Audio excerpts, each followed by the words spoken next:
Thank you very much. It's interesting to see this planning tool as well and how that is used. Now I have the great honor to introduce myself. Anyway, you already heard me talk a lot, so I just now would like to immediately start my presentation. So I'm going to talk about the global overview of nuclear energy and its development. So I will also try to keep with the timetable as we are a little bit late, and also try to shorten some parts. We'll see how I would manage this. It's, of course, absolutely fantastic to be here in Rio at this Spotlight Brazil. And to give this global overview will be like a quick journey through the world. And there would be much more to say, but I will just go quickly through. So I think first to mention is that we have stepped up, and for every year, the last 6 years, the delivery of nuclear energy has increased, and the last year was a big step, the biggest increase in 50 years. So that's already some good news. I like to celebrate successes. We have to tackle all our problems and challenges, but I like to celebrate successes, and especially I like to celebrate joint successes, because they are more valuable if you do things together. That's sort of my philosophy. And here, it's a joint result to have all these new reactors coming online and starting to deliver electricity to the grid, to the general public, to the people, for the benefit of the planet as well. So this is great to see this for 2018. You can see here is an overview of where you have the different, how much capacity in different parts of the world. And just by chance, there is right now 114 gigawatts in North America and 114 gigawatts in Asia. You also have a large capacity in East Europe and Russia, and you have quite small capacity if you go to the southern hemisphere, and we absolutely count on Brazil to deliver more and do more in South America. And you also see where construction is ongoing. If you look at the helmet, you see that the construction is the largest. See, does it work now? It did work before when I tried it. Anyway, you see that there is a large amount of construction ongoing in Asia. I will take you forward to see more. This is a lot of things you can find on our website, of course. And here you see the countries who are planning or building new nuclear. So you see all blue countries are using nuclear energy, and the dark blue ones are also right now constructing. All the yellow countries, and even more than those, are interested in having nuclear. Many of them have already made some plans, and some of them also have gone through the milestones that IAEA put in place so that you can build your infrastructure. So this is already very good. You also see some green countries. The green ones, we have 4 newcomer countries that are constructing nuclear energy. So it's Belarus, it's Bangladesh, and it is Turkey, and it's United Arab Emirates. So these are newcomer countries, and we haven't had many newcomer countries over a long period, but now we have 4, and there is more to come. And you also see from this slide that a lot of new construction work started in 2018, and it's mentioned at the bottom of the slide, these new construction that's started. So here UK has started with the Hinkley Point C, and you also see Kursk in Russia, another reactor in Bangladesh, and Shinkooli 6 in Korea, in South Korea. So this is good, very good news, very good for the whole world, and to have like 55, 56 reactors under construction is a very high level, but we need, of course, to do much more. Look now quickly, because it soon disappears.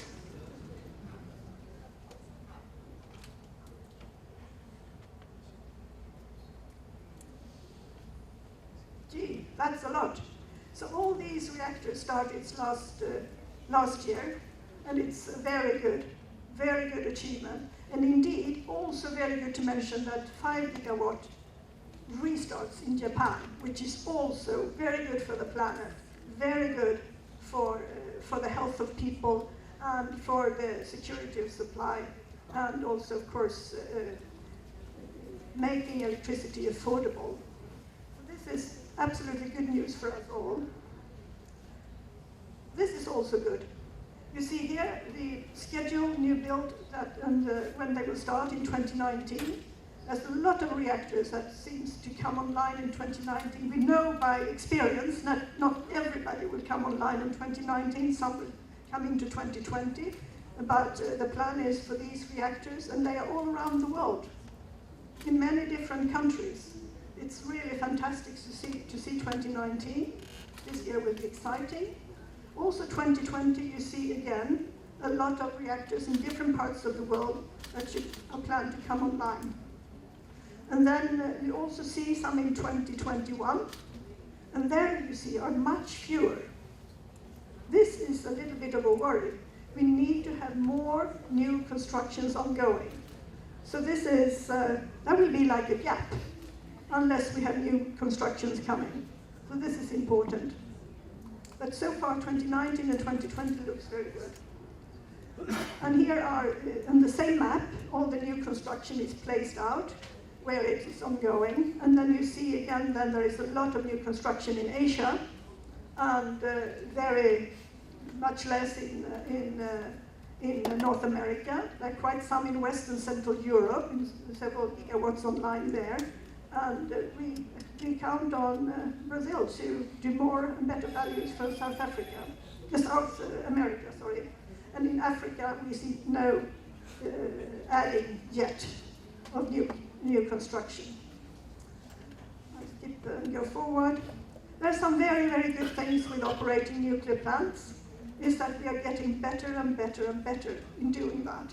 And if you look back, these are 10-year periods from 1977, where the average capacity factors were around 60%, and even lower in some countries. And now we are up to much higher, we are above 80%, and many countries even run their reactors at above 90%. So nuclear energy is something you can plan and do in a good way, and the machines will work for you, and they will deliver a lot. So this is good trends and good experience around the world. This is my favorite line. Usually we all want to have things going up. More of this, more of this, more of this. This is one of my favorites. This does show clearly that how good your reactor are is not depending on age. If it is a fresh, new reactor, if it's a middle-aged reactor, or if it's a very old reactor, they all operate at great capacity factors. So this is one of the fantastic things that we can operate under so long periods with such high performance. It looks like it goes down when it comes to 49, but that is because the statistic is based only on a few reactors, and if you have to do some repairing or so, then that's affected. Otherwise, you see, there's no sort of birth diseases, and there's nothing coming in the middle age, no crisis somewhere. It's like, in fact, very solid and good machines to deliver electricity. Now, we have something even more better to say. Look at this. Look at this. This year, we can celebrate 50 years of operation for several reactors around the world. This has never happened before, because we haven't had nuclear that long. And Tarapur 1 in India had 50 years operation last Monday, this week. So this week, for the first time, we have a reactor that has operated for 50 years. So this is, again, something to be very proud of.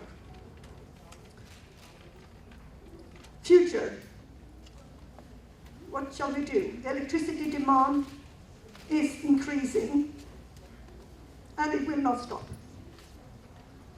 More population, more parts of the world, people who need electricity, more uses of electricity, electrical vehicles maybe, desalination, heat processes in industry.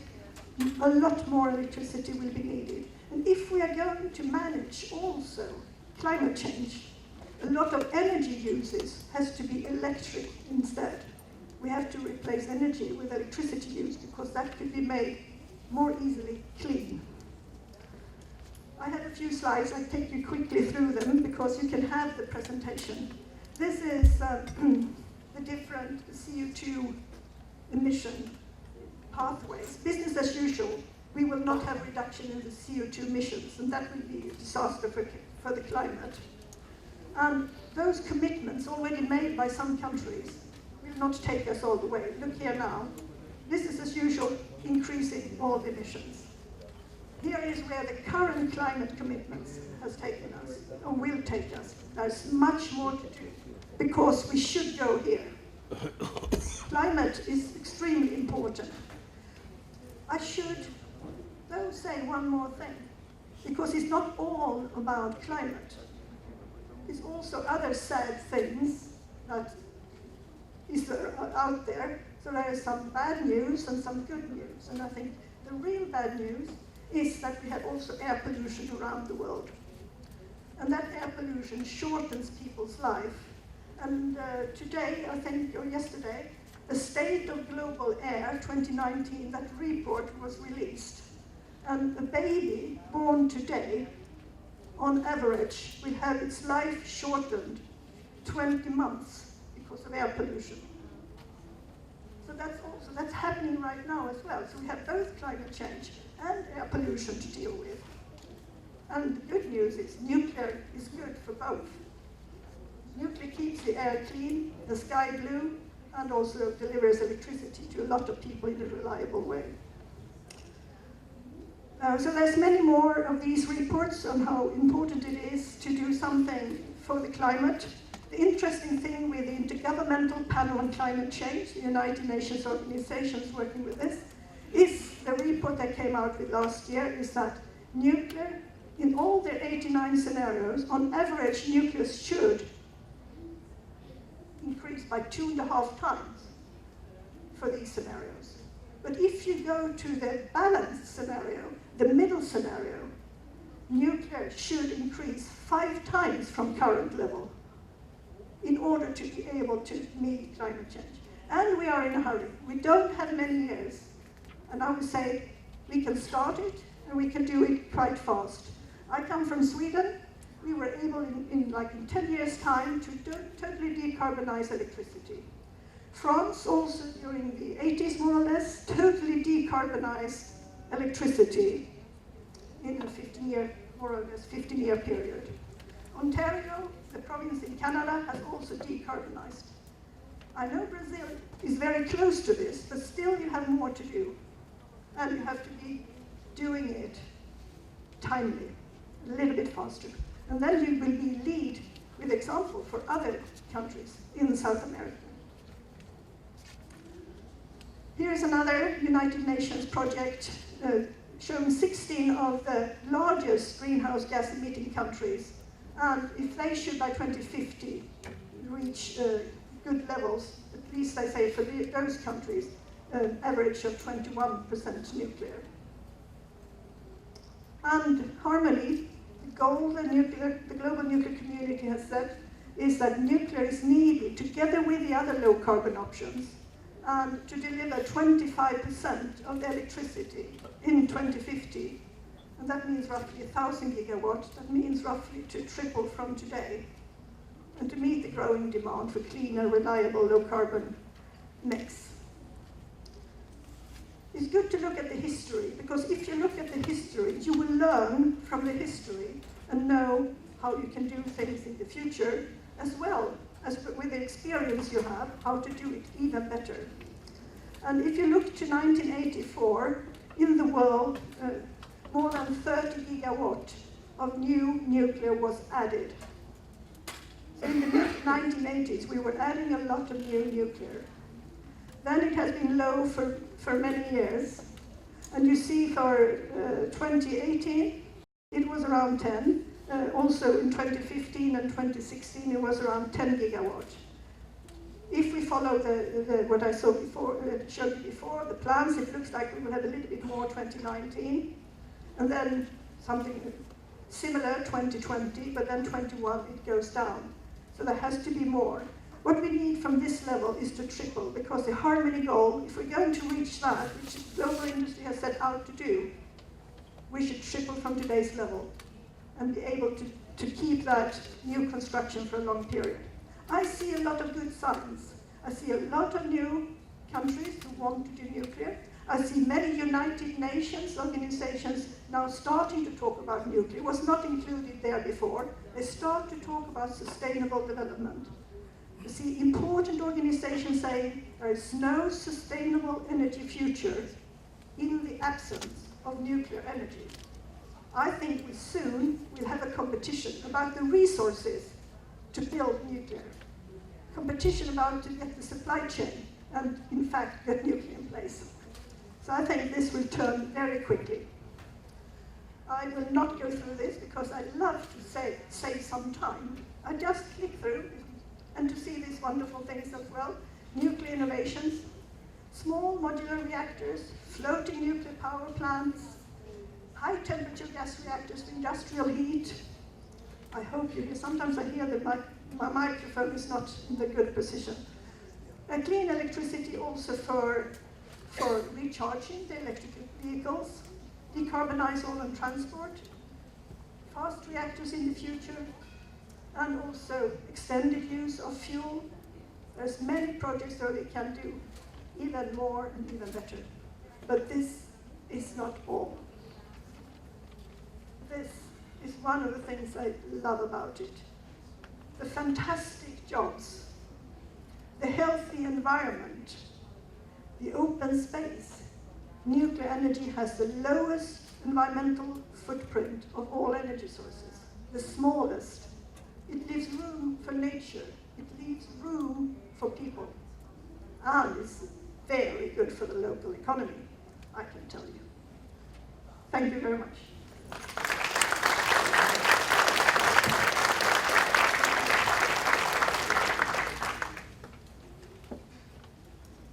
We have no breaks. There should be questions, but we have become a little bit late.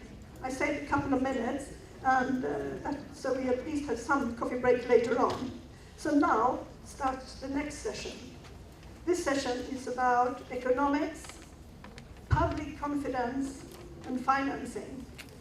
And the first speaker will be Milt Kaplan from MZ Consulting. Please join me in welcoming Milt.